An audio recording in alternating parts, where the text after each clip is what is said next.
Hi guys, today we're gonna read Harry Potter as a Sorcerer's Stone, Chapter 5, Diagonalley. Harry woke up early the next morning. Although he could tell it was daylight, he kept his eyes shut tight. It was a dream, he told himself firmly. I dreamed a giant called Hagrid came to tell me I was going to school for wizards. When I open my eyes, I will be at home in my cupboard. There was suddenly a loud tapping noise, and there's Aunt Petunia knocking on the door. Harry thought, his heart sinking, but he still didn't open his eyes. It had been such a good dream. Tap, tap, tap. All right, Harry mumbled. I'm getting up.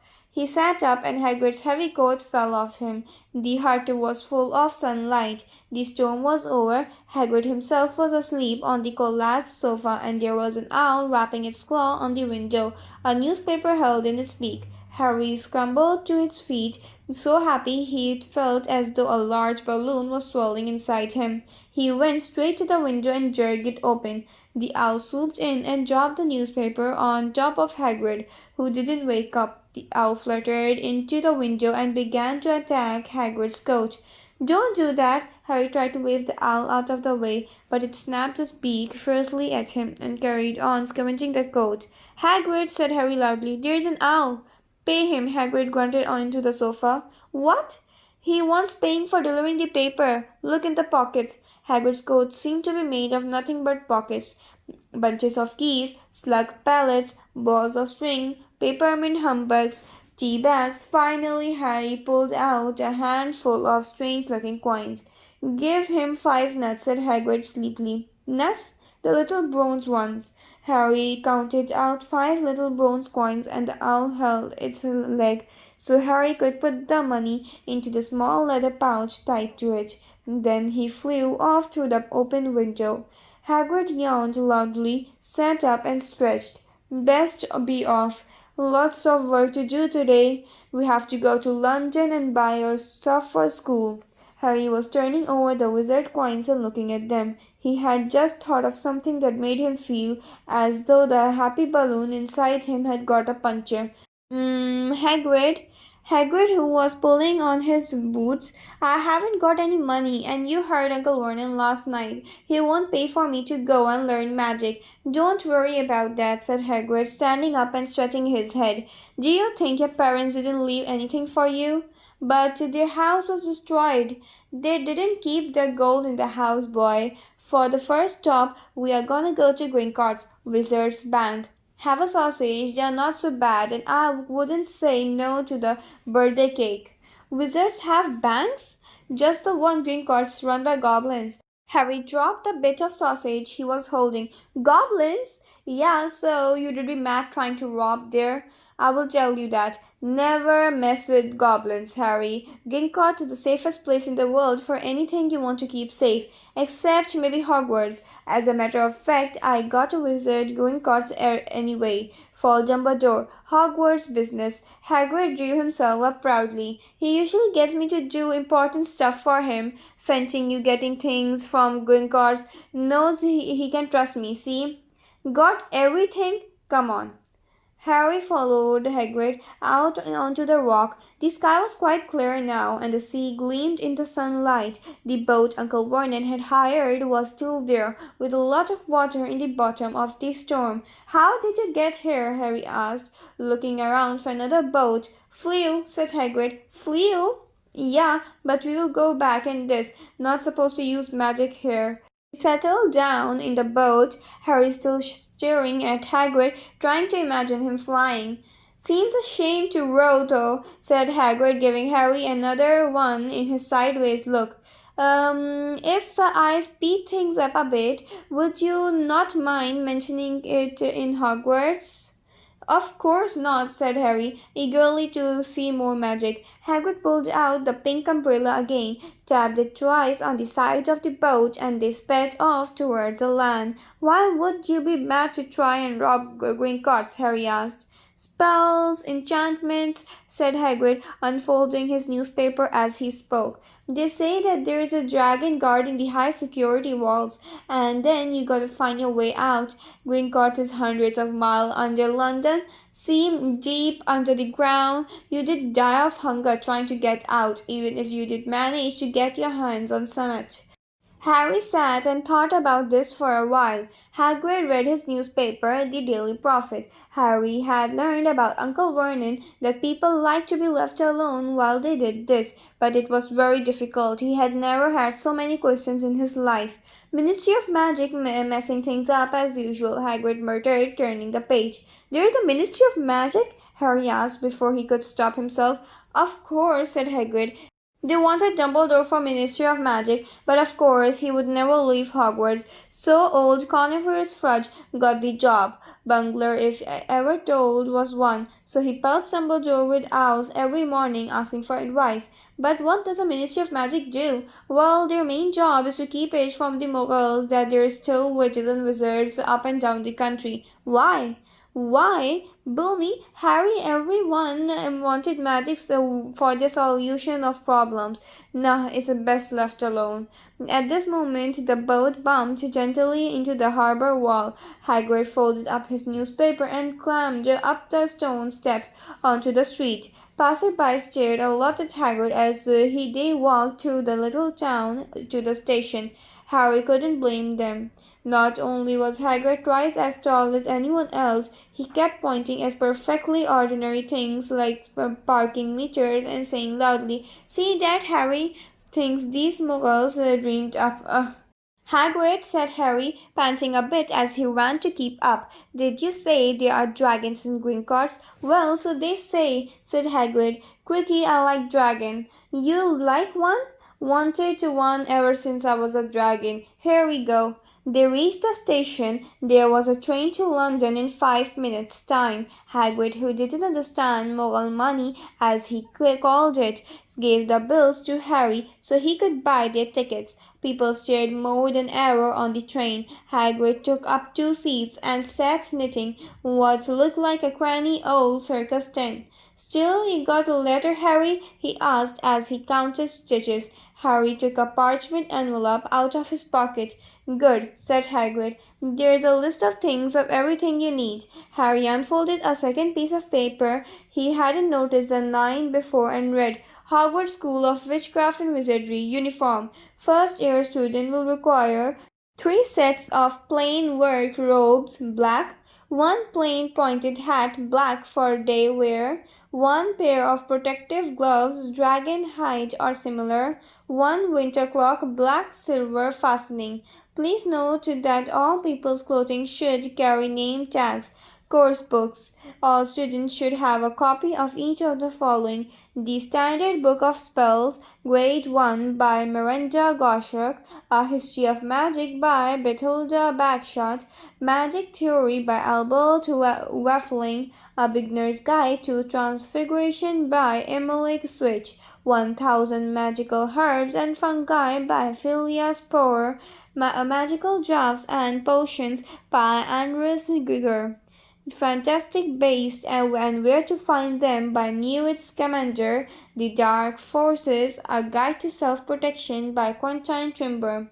Other equipment: wand, cauldron, pewter standard size 2 set, glass or crystal fizzle, telescope set, brass scale. Student may also bring an owl or a cat or a toad.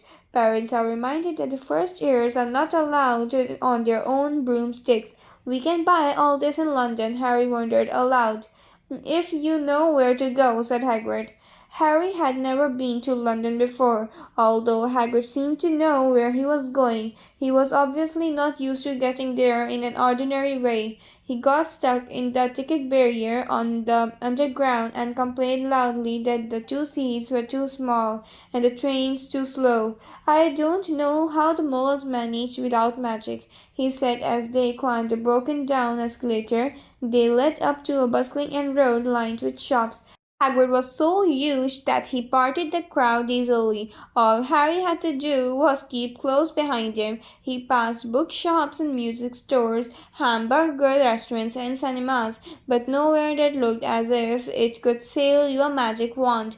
This was just an ordinary street full of ordinary people. Could there really be piles of wizard gold buried miles beneath them? Were they really shops that sold spellbooks and broomsticks? Might this not all be the same huge joke that the Dursleys had cooked up? If Harry hadn't known that the Dursleys had no sense of humour, he might have thought so. Yet somehow, even though everything Hagrid told him was unbelievable, Harry couldn't help trusting him. This was it, said Hagrid, coming to a halt. The Leaky Cauldron. It's a famous place. It was a tiny, grubby-looking pub. If Hagrid hadn't pointed it out, Harry wouldn't have noticed it was there. The people hurrying by didn't glance at it. Their eyes lit from a big bookshop on one side to a record shop on the other, as if they couldn't see the Leaky Cauldron at all. In fact, Harry had the most particular feeling that only he and Hagrid could see it, because he could manage mention this.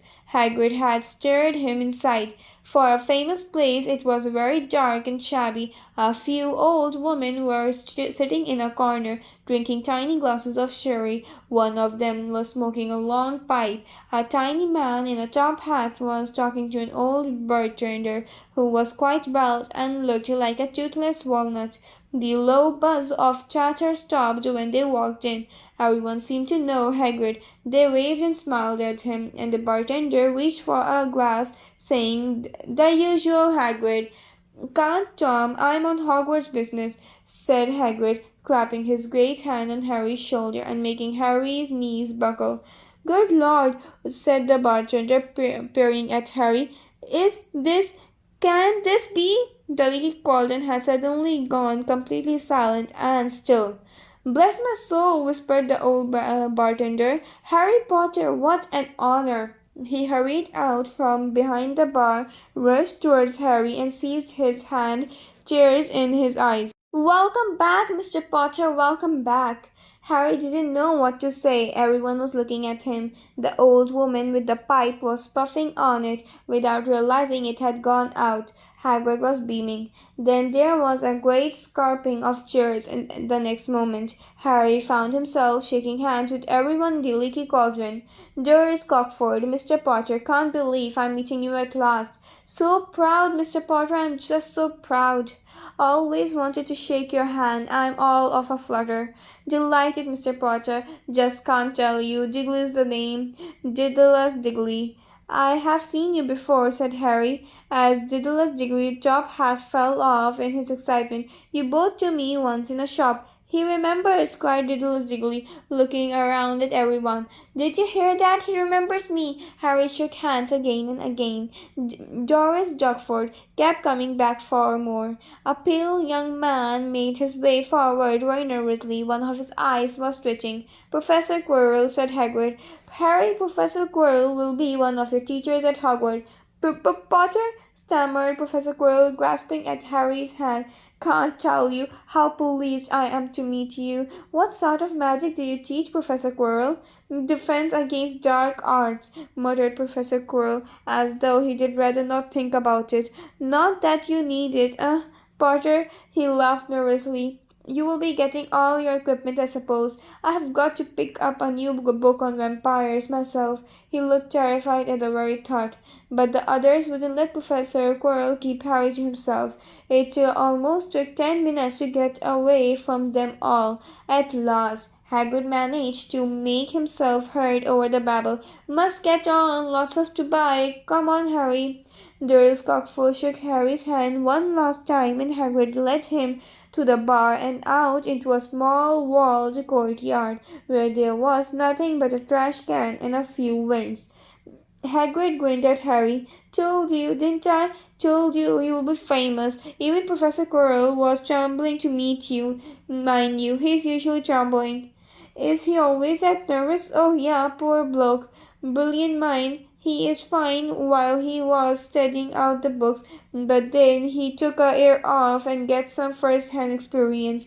They say he meet vampires in the Black Forest, and there was nasty bit old trouble with a Hank. Never been the same since. Scared of students, scared of his own subject now. Where's my umbrella? Vampire's hands Harry's head was swimming. Harry, meanwhile, was counting bricks in the wall above the trash can. 3 up, 2 across, he muttered. Right side, stand by, Harry. He tapped the wall 3 times with the point of his umbrella. The brick he had touched quivered. It wriggled in the middle. A small hole appeared. It grew wider and wider. A second later they were facing an archway large enough even for Hagrid, an archway onto a cobbled street that twisted and turned out of sight. Welcome, said Hagrid, to Diagonalley. He grinned at Harry's amazement. They stepped through the archway. Harry looked quickly over his shoulder and saw the archway shrink instantly back into solid wall. The stones shone brightly on a stand of cauldrons outside the nearest shop. Cauldrons all sizes, copper, brass, Peru, silver, self-stirring, collapsible, said the sign hanging over them. Yeah, you will be needing one, said Hagrid, but we gotta get your money first. Harry wished he had about 8 more eyes. He turned his head in every direction as they walked up the street, trying to look at everything at once. The shops, the things outside them, the people doing the shopping. A plump woman outside an apothecary was shaking head as they passed, saying, Dragon liver, 17 sickles an ounce. They are mad. A low, soft hooting came from a dark shop with a sign saying owls. Tawny street, barn, brown, snowy, and several boys of about Harry's age had their noses pressed against a window with broomsticks in it. Look, Harry heard one of them say, the new Nimbus 2000 fastest ever. There were shops selling ropes, shops selling telescopes and strange silver instruments Harry had never seen before. Windows stacked with barrels of bats, please, and eyes. Chortling piles of spell books, quills, and roll of parchment, potion, bottle, gobbles of the moon. Gringot, said Harry. They had reached a snowy white building that towered over the other little shop. Standing behind it banished bronze doors, wearing an uniform of scarlet and gold, was yeah, that's a goblin, said Hagrid quietly as they walked up the white stone towards him. The goblin was about a head shorter than Harry. He had swanty, clever face and pointed beard, and Harry noticed very long fingers and feet. He bowed as they walked inside. Now they were facing a second pair of doors, silver this time, with words engraved upon them. Enter, stranger, but take heed of what awaits the sin of greed. For those who take but do not earn must pay more dearly in their turn. So if you seek beneath our floors a treasure that was never yours, thief you have never warned, beware of finding more than treasure there. Like I said, you'd be mad trying to rob here, said Hagrid. A pair of goblins bowed them to the silver door, and they were in a vast marble hall. About 100 more goblins were sitting on a high stool behind a long chair, scribbling in large letters, weighing coins in brass scales, examining precious stone through eye-glasses. There were too many doors to count leading off the hall, and yet more goblins were showing people in and out of these. Hagrid and Harry made off the counter. Morning, said Hagrid to a free goblin. We have come to take some money out of Mr. Potter's safe. You have this key, sir.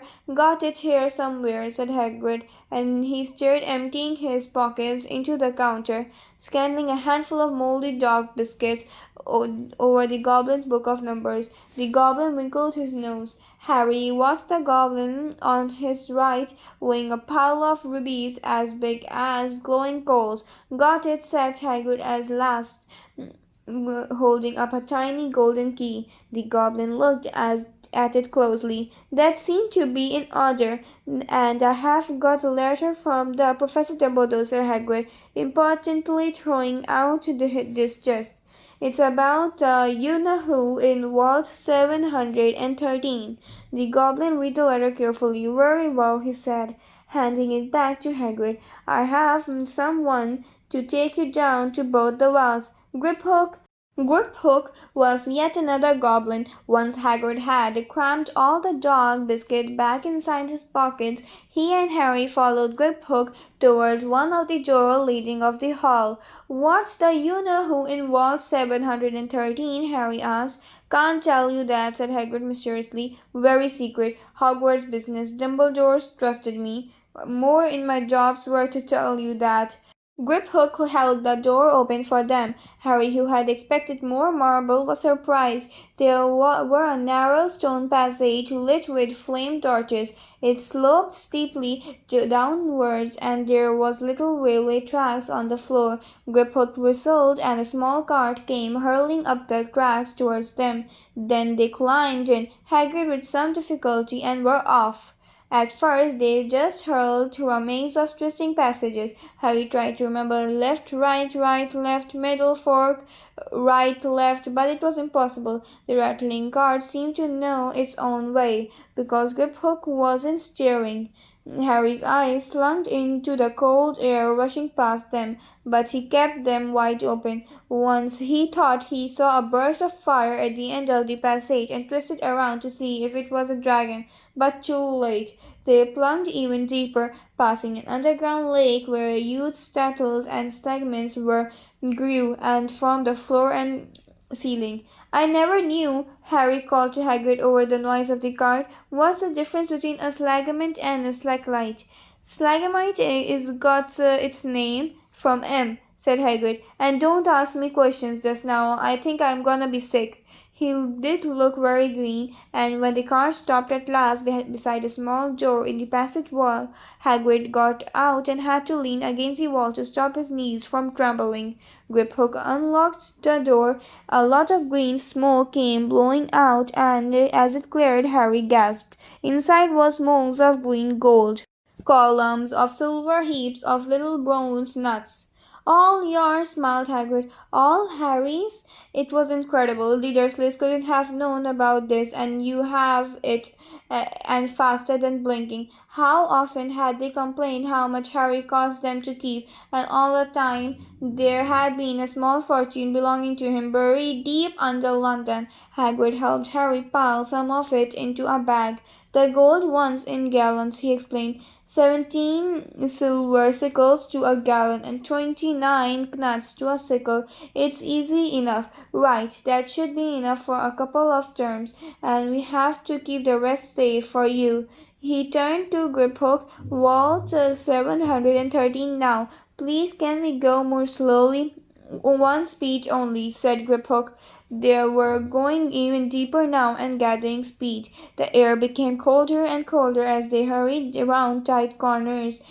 They went rattling over an underground ravine, and Harry leaned over the side to try to see what was down at the dark bottom, but Hagrid groaned and pulled him back by the scarf of his neck. Vault 713 had no keyhole. Stand back, said Griphook importantly. He stroked the door gently with one of his long fingers, and it simply melted away. If anyone had a Griphook's goblin tried that, they would be stuck by the door, trapping in there, said Griphook. How often do you check to see if there's anyone inside? Harry asked. About once every 10 years, said Griphook with another rusty grin.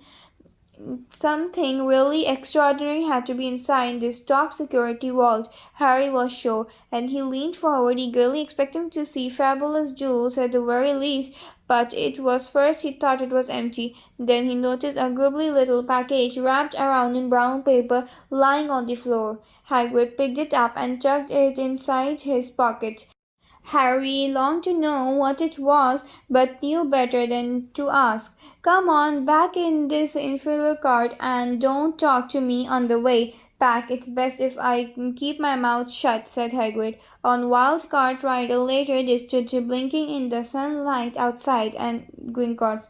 Harry didn't know where to run first. Now that he had a bag full of money, he didn't have to know how many gallons there were to pound to know that he was holding more money than he had in his whole life, more money than even Dudley had ever had.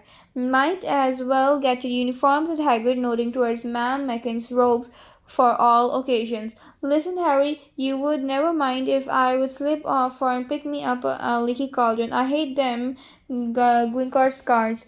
He did still look like a bit sick, so Harry entered Madame Mixup's shop alone, feeling nervous.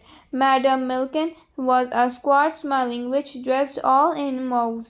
Hogwarts clear, she said. When Harry started to speak, got the load here. Another young man being fitted up just now, in fact. In the back of the shop, a boy with a pale pointed face was standing on a footstool, while a second witch pinned up his long-sleeved robes.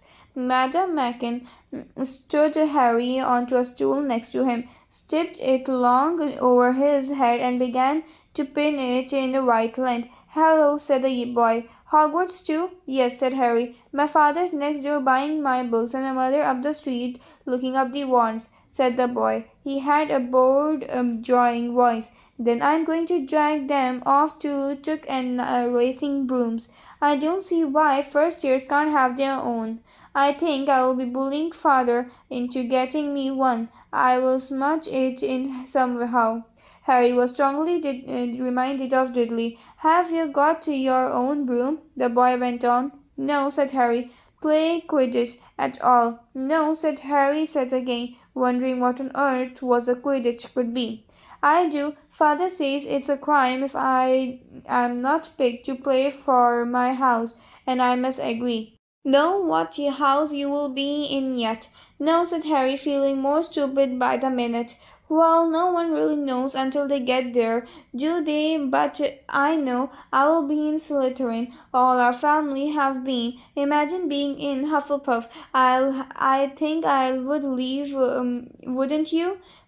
Said Harry, wishing he could say something a bit more interesting. "I say, look at that man," said the boy suddenly, nodding towards the front window. Hagrid was standing there, grinning at Harry and pointing at two large ice creams to show he couldn't come in. "That's Hagrid," said Harry, pleased to know something the boy didn't. "He works at Hogwarts." "Oh," said the boy, "I have heard of him. He's sort of servant, isn't he?" "He is a gamekeeper," said Harry. He was liking the boy less and less every second. "Yes, exactly. I heard he's sort of savage, lives in a hut on the school ground, and every now and then he gets drunk, tries to do magic, and ends up setting fire to his bed. I think he's brilliant," said Harry coldly. "Do you?" said the boy with a slight sneer. "Why is he with you? Where are your parents?" "They are dead," said Harry shortly. He didn't feel much like going into the matter with this boy. "Oh, sorry," said the other, not sounding sorry at all. "But they were our kind, weren't they?" "They were a witch and wizard, if that's what you mean." "I really don't think they should let the other sort in, do you? They are just not the same. They have never been up to know our ways. Some of them had never even heard of Hogwarts until they get the letter. Imagine. I think they should keep it in the old wizarding families. What's your name anyway?" But before Harry could answer, Madame Milkin said, "That's you done, my dear," and Harry, not sorry for an excuse to stop talking to the boy, hopped down from the footstool. "Well, I'll see you in Hogwarts, I suppose," said the drawling boy. Harry was rather quiet as he ate the ice cream Hagrid had bought him, chocolate and raspberry with chopped nuts. "What's up?" said Hagrid. "Nothing," Harry lied. "They stopped to buy parchment and quills." Harry cheered up a bit when he found a bottle of ink that changed colour as he wrote. When they had left the shop, he said, "Hagrid, what's Quidditch?" "Blimey, Harry, I keep forgetting how little you know. Not knowing about Quidditch?" "Don't make me feel worse," said Harry. He told Hagrid about the pet boy in Madame Micken, and he said people from the Muggle family shouldn't even be allowed in. "You are from a Muggle family. if I have known I were here. He is growing up, knowing your name and parents and wizard folk. You saw what everyone in the leaky cauldron was like when they saw you. Anyway, what does he know about it? Some of the best I ever known were the only ones with magic in long term. Look at your mom. Look and what her and her sister. So what is Quidditch? It's our sport, wizard sport. It's like sorcerer in the Muggle world. Everyone follows Quidditch, played up in the air on broomsticks, and there's four balls. Sorta hard to explain the rules. And what are Slytherin and Hufflepuff schoolhouses? There are four. Everyone says Hufflepuff are a lot to differ, but I bet I'm in Hufflepuff," said Harry gloomily.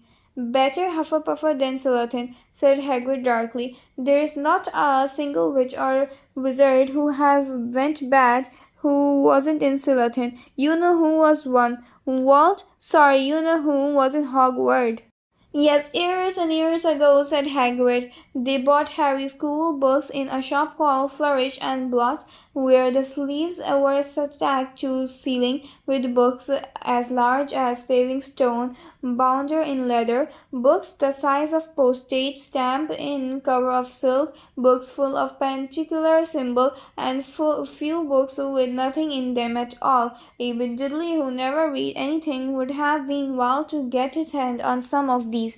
Hagrid almost had to drag Harry away from curses and counter curses. Bewitch your friends and bewilder your enemies with the least revenge. Hair loss, jelly legs, tongue tapping, much more, by Professor Wingdix Riddance. I was trying to find out how to curse Dudley. I'm not saying that's not a good idea, but you are not to use magic in the Muggle world except in very special circumstances, said Hagrid. And anyway, you couldn't work any of these curses yet. You need to learn a lot more to get that label. Hagrid wouldn't let Harry buy a solid gold cauldron either. It says Perish on your list. But they got a nice set of scale for weighing potion ingredients and a collapsible brass telescope. Then they visited the apothecary, which was fascinating enough to keep up for its horrible smell, a mixture of bad eggs and rotted cabbages. Bare of slimy stuff stood on the floor, jars of herbs, dried roots, and bright powders lined the wall, bundles of feathers, strings and fangs, and snailed claws hung from the ceiling, while Hagrid asked the man behind the counter for a supply of basic potion ingredients for Harry. Harry himself examined silver unicorn horns at 21 gallon each, and Meniscus glittering black beetle eyes for 5 nuts a scoop. Outside the apothecary, Hagrid checked Harry's list again. "Yet a one left, and I still got your birthday present." Harry felt himself go red. You don't have to. I know I don't have to. To tell you, I will get you an animal, not a toad. Toads went out fashioned years ago." I laughed. "And I don't like cats. They make me sneeze. I will get you an owl. All the kids want owls. They are dead and useful. Carry your mail everywhere." 20 minutes later they left the owl shop, which had been dark and full of rustling and flickers. Jewel-bright eyes. Harry now carried a large cage that held a beautiful snowy owl, fast asleep with her head under her wing. He couldn't stop slamming his tangs, sounding just like Professor Quirrell. "Don't mention it," said Hagrid griffingly. "Don't expect you had got a lot of presents from the Dursleys. Just Oliver's left now. Only place for wands. And we have to get your best wand, a magic wand." This was what Harry had been really looking forward to. The last shop was a narrow, shabby, peeling gold letters over the door read Ollivander's, marks of the fine wand since 382 BC. A single wand lay on a faded purple cushion in the dusty window. A tinkling bell rang somewhere in the depth of the shop as they stepped inside. It was a tiny place, empty except for a single spiny chair that Hagrid sat on to wait. Harry felt strangely as though he had entered a very secret library.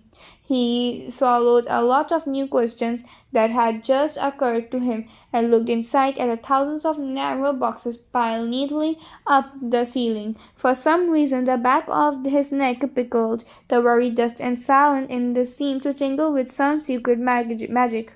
"Good afternoon," said a soft voice. Harry jumped. Hagrid must have jumped too, because there was a loud clutching noise, and he got quickly off the spindling chair. An old man was standing before them, his white pale eyes shining like moons through the gloom of the shop. "Hello," said Harry awkwardly.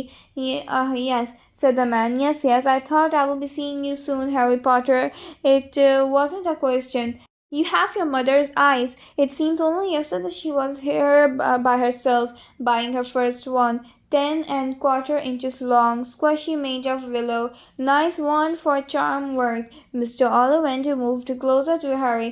Harry wished he would blink. Those silvery eyes were a bit creepy. "Your father, on the other hand, favoured a memory wand. 11 inches bulb, a little more power, and excellent for transfiguration. Well, I say your father favoured it. It's really the wand that chooses the wizard, of course." Mr. Ollivander had come too close that he and Harry were almost nose to nose. Harry could see himself reflected in those misty eyes. "And that's where—" Mr. Ollivander touched a light scar on Harry's forehead with a long white finger.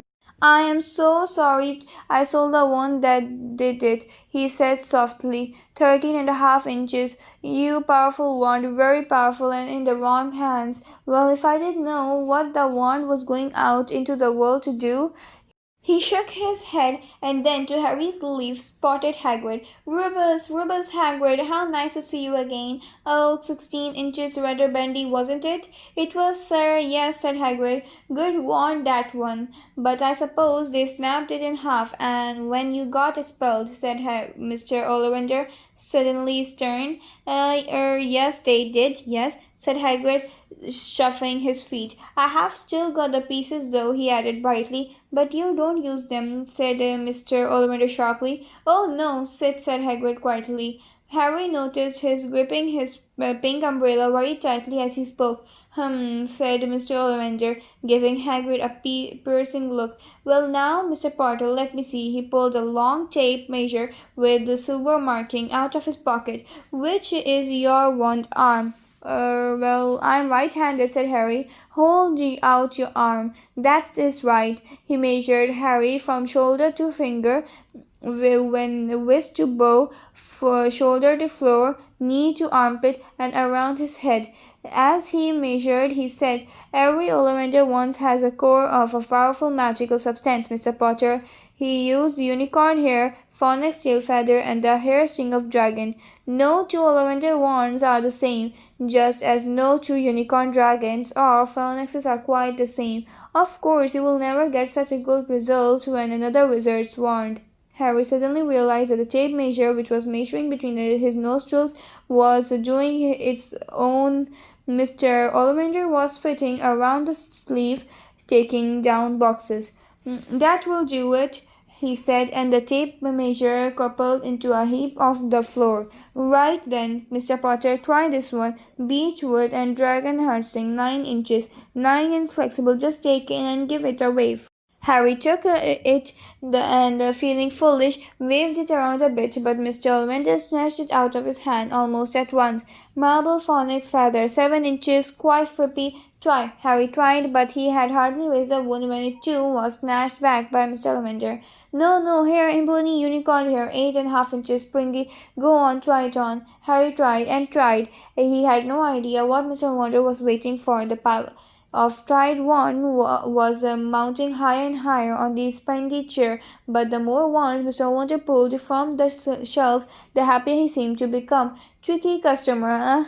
Not to worry, we will find the perfect match with somewhere. I wonder now, yes, why not? Usual, unusual combination. Holly and phoenix feather, 11 inches, nice and supply."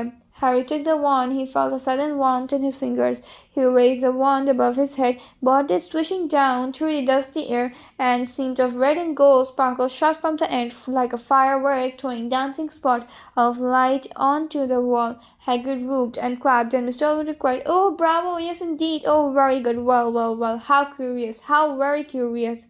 Sorry, said Harry, but what's curious? Mr. Ollivander fixed Harry with his pale stare. I remember every wand I have ever sewn, Mr. Potter, every single one. It so happens that the phoenix whose tail feather is in your wand gave another feather, just one another. It is very curious indeed that you should be destined for this one, and when its brother gave you that scar. Harry swallowed.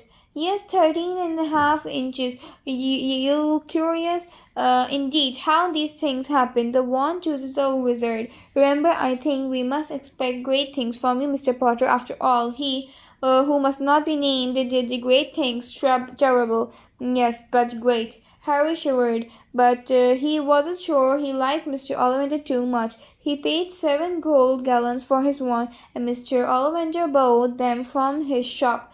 The late afternoon sun hung low in the sky as Harry and Hagrid made their way back into the Diagon Alley, back through the wall, back through the leaky cauldron, now empty. Harry didn't speak at all as they walked down the road. He didn't even notice how much people were growling at them on the underground, laden as they were all funny-shaped packaging, with snowy owls asleep in its cage on Harry's lap.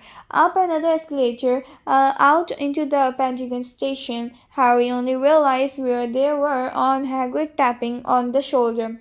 Got time for a bit to eat before the train leaves, he said. He bought Harry 2 hamburgers and then sat down on plastic seats to eat them. Harry kept looking around. Everything looked so strange somehow. You all are right, Harry. You're very quiet, said Hagrid. Harry wasn't sure he could explain. He had the best birthday of his life, and yet he chewed his hamburger trying to find the words. Everyone thinks I'm special, he said at last. All those people in the leaky cauldron, Professor Quirrell, Mr. Ollivander, but I don't know anything about magic at all. How can I expect great things? I am famous, and I can't even remember what I am famous for. I don't know what happened the night my parents died. Hagrid leaned across the table behind a wild beard and elbows. He wore a very kind smile. Don't you worry, Harry. You will learn fast enough. Everyone started at the beginning of Hogwarts. You'll be just fine. Just be yourself. I know it's hard, and you'll be singled out, and that's always hard. But you have a great time in Hogwarts. I did. Still do. Smarter, in fact. Hagrid helped Harry onto the train that would take him back to the Dursleys, then handed him an envelope. Your ticket for Hogwarts, he said. 1st of September, King's Cross. It's all on your ticket. Any problem with the Dursleys, send me a letter with your owl, and she'll know where to find me. We see you soon, Harry. The train pulled out of the station. Harry wanted to watch Hagrid until he was out of sight. He rose in his seat and pressed his nose against the window, but he blinked and Hagrid had gone.